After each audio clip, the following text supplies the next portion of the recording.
Yeah. Now, you mentioned Hecate. Yes. I've got to ask, and I'm sure everybody who's either watching this or listening to this on the radio is thinking, well, very well and good. They did a spell. It was high, because low magic is from the mind. High magic is when you invoke a deity to help things along. So this would come under the heading of high magic. But why Hecate? Because as I understand it, she's a crone aspect of the triple goddess. Why? How does Hecate help you get into art school? That's a very good question. Well, the simple fact of the matter is it's a question of focusing your attention on whatever it is you want to do. That's the most important thing. And for magic to work, typically, it's got to be an affair of will. You've got to really want to do something. And it's also got to be an affair of imagination as well. You've got to imagine what you want. And when those two work together, then the individual will be successful in my estimation. But of course, it's not something that you can do, which you can't just have somebody ring up and say, "Can you do me a spell to do this or to do that?" It don't work that way. You've actually got to work with the person, and the person's got to put all their effort into it as well. So of course, from a scientific point of view, you can say, well, it's all nonsense and it doesn't work. But I think with the people are a little bit more able to accept modern magic works. So as a matter of will and imagination, I mean, as something where you're saying, well, let's move, this object from here to here, then obviously it doesn't work. You've got to pay some contractors to do that if you want to do that. I think they're saying now, Michael, that it does, because I think the more powerful the microscopes and the more they get down into the subatomic world, I think they're starting to see things a little bit more our way. I think you'll find, yes. Yes, I think. Well, I think that is true, and there are certainly problems if you follow physics, and I do, and I'm trained in physics as well, by the way, to a fairly high level. There is what you might call a modern synthesis, which is to do with the speed of light and to do with quantum physics as well. And the trouble is, they don't all fit together. They don't all fit together the same way. But far be it that for me to say that that's a reason to apologise for magic. It's not. It's something you do as an individual service for people, I think. And if they can make something of it, fair enough. If not, then they won't. But I think. Sorry, go on. Yeah, I'm just going to say, but I mean that isn't really the public side of paganism. The public side of paganism is different, really, and that is what you correctly said was high magic. Really, it is high magic. Yeah. Well, there's been a very popular TV series running for the last few years called Vikings. Yeah. Where there is a constant reference to the Nordic gods, usually to Woden or Thor. Mm-hmm. Perhaps you could, I'm saying this because people will be more familiar with those names, just lately. Can you give us an example of when perhaps you might think to work with Thor or Odin, and who might not be compatible with a link to those deities? That's a tricky one. That is a tricky one. But I would say, well, if you take Odin or Woden, of course, because his name tended to be Woden in the British Isles, he's the chief of the gods. He carries a great spear in his hand, which he casts over his enemies just in order to wipe them out. So I would say if it's Odin you're working with, it's a matter of uh, it's a matter of employing your cunning as much as anything else. Woden works by invisibility or changing his shape into something else. So if that were involved, then I would say, well, Woden would be a good one. If it's to do with Thor, Thor, of course, is very much thought of as force, pure force. Thor with his Thor's hammer causes the lightning in the sky. Probably the Germanic name was Donner or Thunder. So there, it's if you like. Probably something where it's more shock and awe, shall we say? Shock and awe is very much Thor type magic, with all the bangs and crashes and flashes and all the rest of it. Yeah, And yeah, you're a German speaker, I believe, aren't you, to some degree? So you'd understand the Donner und Blitzen kind of side of all this. ja, ich verstehe Donner und Blitzen. Yes, I understand thunder and lightning. Yeah, that's quite right. Yeah. So Um, when would you, Joe average, listening to or watching a show like this, yeah. when would they perhaps, can you think of an example where they might require that kind of force and how it might benefit them in some way? Oh, well, I mean, I tend to steer people very clear of using force for anything. But I suppose if you think of if you think of the whole statue controversy, this you arrange to pull the statue down, you grab it, you throw it into water, and so on. Of course, the one thing, the trouble with force is that the modern world is so set up that if you use force, there are plenty of people who are against that, who will stop you using force.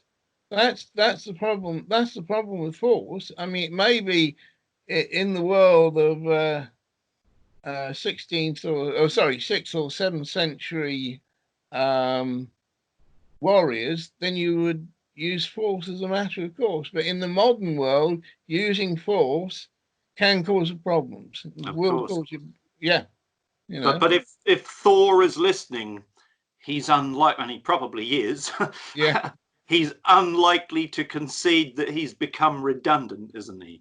Oh no, I don't think he's become redundant. In fact, there are quite a lot of modern pagans, and I think those who are interested in Thor probably well exceed the ones who are interested in Odin and the other ones. He's certainly not redundant.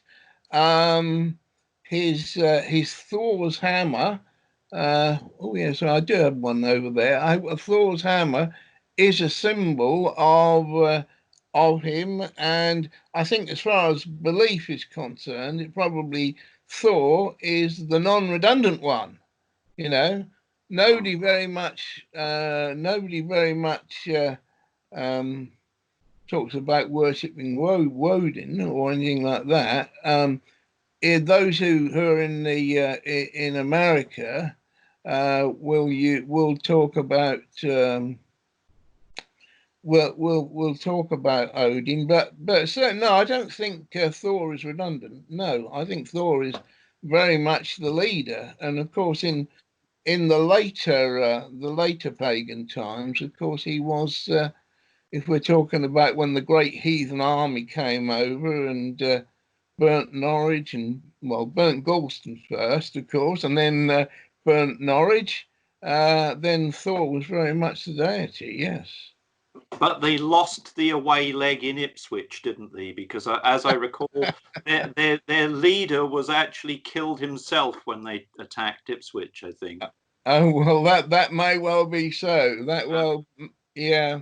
I mean, all I have is I have this vision of the galleys coming up the river, and the Vikings landing. Well, yeah, but that may well be so. And of course, Ipswich was a great trading place. It was probably the most important trading place on the East Coast, and so of course the local traders didn't want anything messing about with there. No, no, they were quite prepared with anybody who's the local, who's going to say, who's going to have the local deity, and that in that case it would have been Thor or Woden or whoever else, Yeah. So let's have a look at Odin, or stroke Woden, a little more Yeah. then. Famous for the crow on his shoulder. Yes. Okay. Yeah. Raven, I believe, isn't it? Raven. Yeah. Raven on his shoulder. Yeah. And his horse, which I believe was Sleipnir. Sleipnir. Yeah. Who is a vehicle into deeper trance, as I perceive it. I, And a famous shapeshifter, yes, yes. that's his day job, if you like. So people would say, I have such and such a problem or issue I need to resolve. They'd come to some, if this was 1,000 years ago, they'd come to, perhaps now, they'd come to somebody like you. Can you think of an instance where you would talk to Woden and say, Woden, I want you, not Thor or Freya, but I want you, Woden, to help with this issue? What would be a good example of that for the local man or woman? Well, for the local man or woman, of course, the Woden is also, it was also the same as the Roman Mercury. So you talk about, so something like we're doing at the moment, which is communicating, which is very much that's very much Woden's or Odin's field, So by all means, let's have the blessing of Odin on this particular enterprise. Yeah, good.